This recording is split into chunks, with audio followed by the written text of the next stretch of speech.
everybody, Samantha White here, and today I am joined by two special guests. I have Jazz and Haley here.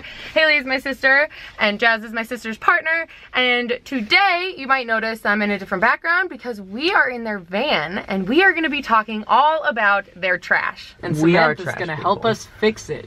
I don't know about that.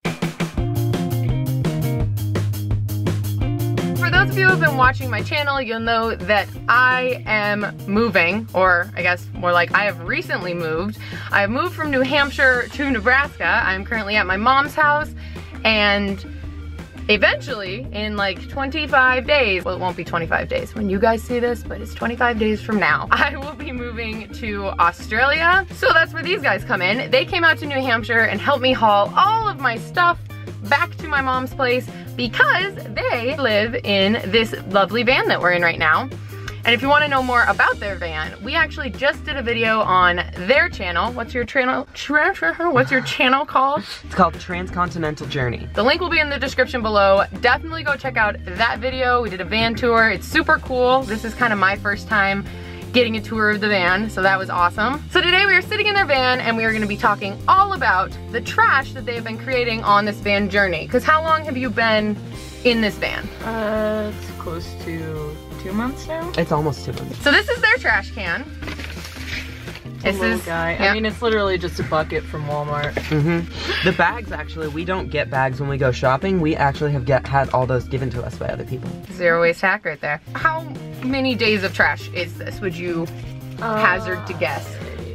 Maybe 5. Yeah. It's probably a week's worth of trash. Okay. I would say, yeah. Cool, so this is a good amount of trash. Before we go through this, I want to make this very clear that this video is not discussing the implications of living in a van. It's not discussing the carbon footprint. It's not discussing driving. It's not discussing any of that. This video is all about the actual trash that they are creating, because this video, like my entire channel, is here to just demonstrate that no matter what type of lifestyle you live, no matter where you are, no matter what's going on in your life, there are ways that you can limit the amount of trash and reduce the amount of waste you are creating, even if the rest of your lifestyle isn't 100% eco-friendly, because this is not an all or nothing lifestyle. Well, and we recognize that we're never gonna completely get rid of trash in the van, but our goal really definitely is to reduce as much as we can. Even I don't create zero trash, so let's, you know, get that right out there. And I don't live in a van, so there you go. So just looking at this right off the bat, the majority of stuff is oh, I'm just gonna cover your face. The majority of stuff— I'm a trash person. Cover me with trash. There we go. The majority of stuff is pre-packaged food, it looks like. I'm just gonna throw the trash on your floor. Thanks. And then there are some napkins, hair tie. Oh, more fast food. Hard-boiled egg. Interesting. It's Haley's weakness. They give you a boost of protein on the road. An odd weakness to have. More food, and then there's like a little bungee cord end that's clearly broken. Now, do you guys find that this is pretty representative of what your trash normally looks like, or is there normally more items in it, or is it almost all food? I think it's almost all food. For the most part, it is food. I have an unhealthy addiction to energy drinks and soda, which, you know, thankfully the cans are recyclable, so that's not necessarily trash, which is nice. But I would agree with Samantha when she says that, when she guesses that most of our waste is food oriented. And it looks a little bit more like this when we are driving more. When we sit in one place, we can kind of like cook our own food and be a little more conscious about it, but when we're driving like 8 hours or more in a day, it looks a lot more like this. I feel like a lot of people have this problem, so I actually have brought you guys something. Oh? Yeah. I mean, they know it's here. They've seen me bring in a bag, though they didn't know it was for them. I don't know what's in it. So, I know. So I brought you guys a goodie bag. Now, all of this stuff you guys can actually keep. So, this is all zero waste stuff. Oh, cool. I had no idea. Yeah, I'm full of surprises. Starting off with the bag, a canvas bag is just nice to have, because then, like you guys mentioned, you cook in the van occasionally. Having a canvas bag that you can keep all of your zero waste stuff in, or just take in when you go buy groceries, very handy. I got this one from a friend.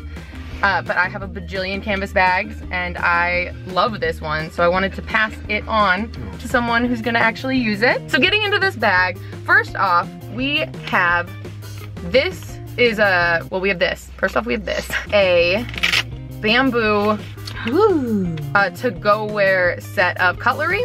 So you can't have this specific one, but I do have 2 sets inside that are packed away and I can't find that are yours. These are really lightweight and good for traveling. Now, of course, you could just use metal cutlery, but in a van, if it's gonna be bumping around, it's easier sometimes to just have.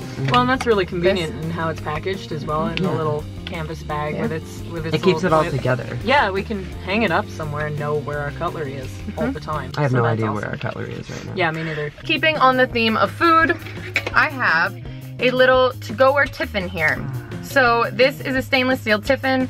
It is not microwavable because it's stainless steel, but I don't know how you guys cook in the van. I assume you have some sort of hot plate type item. We have a camp stove that runs on propane. There we go. So this can probably be heated up on that and you can use it to cook in, but also store food, reheat leftovers. And if you're going into gas stations, I've done this before, where I go into a gas station and they have a hot bar type item, or they have a deli where you can order something and you can ask them to put your cheese balls and mozzarella sticks or potato wedges or whatever it is that you are eating directly into your tiffin. That is, I mean, that does cut down quite a bit on food waste from gas stations and such, because of the little boats that they put the food in and stuff. Yeah, so. Which are not recyclable. Yeah. This is also exciting. I'm glad you guys think so. Item number 3 is a mason jar. This one has a cozy on it just because I knit them and I like having them on there because then they don't plank around as much. And then you can hold it when you put hot items in, and it comes with a little eco jar lid. So this just goes right on top. I don't know why I don't have them together, but I don't. That's awesome. Yeah. And the little lid for drinking, I love it. I know you guys drink a lot of caffeine. Yeah. So it seemed like and if I'm wanting to transition over to coffee anyway at some point, so that'll be super useful when that happens. So the next items here are napkins. So napkins, you don't think about napkins because they just are everywhere and they're easy. And in van life, I don't know how simple it will be for you guys to wash these napkins. So I do recognize that paper napkins are probably an easier option in this lifestyle. Coin op laundry all over the country. Hey, there we go. So cloth napkins. That one's stained. I'll get you a different one. I feel like it's gonna get more stained, so it doesn't really matter. Our mom actually made those out of old tablecloths. Little butterfly. Yeah, they're cute. So the last thing that we have in the bag are bags. Actually, that is really useful because when we're looking for snacks on the road and such, instead of buying the bag trail mix that we have right now, we can go in and pick stuff up from bulk in supermarkets. Exactly. I was thinking that same thing. So yeah, it's all about just altering your habits a little bit, and instead of stopping exclusively at gas stations, stopping at little co-ops and even lots of supermarkets nowadays. We're in Nebraska right now, and Hy-Vee, the local chain supermarket, has a great bulk section that you could go in with your bags, pick up some snacks, and have them with you. Or rice and lentils, because we eat a lot of rice and lentils. Yeah. That is my life. And the last item that I don't have to give to you guys, but that saves me a ton of trash, is my metal water bottle. I know you guys drink out of gallon jugs, so it's probably the same thing, because you guys just refill gallon jugs. We've been saving our water gallons so that we can refill them wherever possible. Yeah. And we also have reusable like coffee thermos to go cups. I mean, those 2 switches alone, water bottles and coffee thermoses, save so much trash. Every gas station, nope, that's not even true anymore, but a lot of gas stations have the like soda fountain dispenser that you can just fill up your water bottle at. And it's also a lot cheaper than bottled water.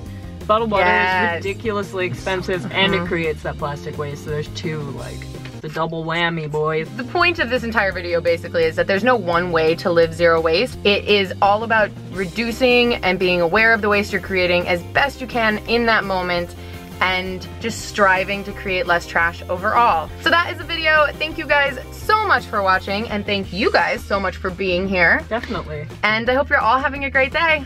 Bye. Bye. There's stuff in this? That one we didn't finish because that flavor was not good. Gas station hard-boiled eggs and gas station pickles. You've not lived until you've suffered. I thought it was gonna be something I could put in the like bloopers at the end, but that's not. You that's can't. not. I told you. Nope.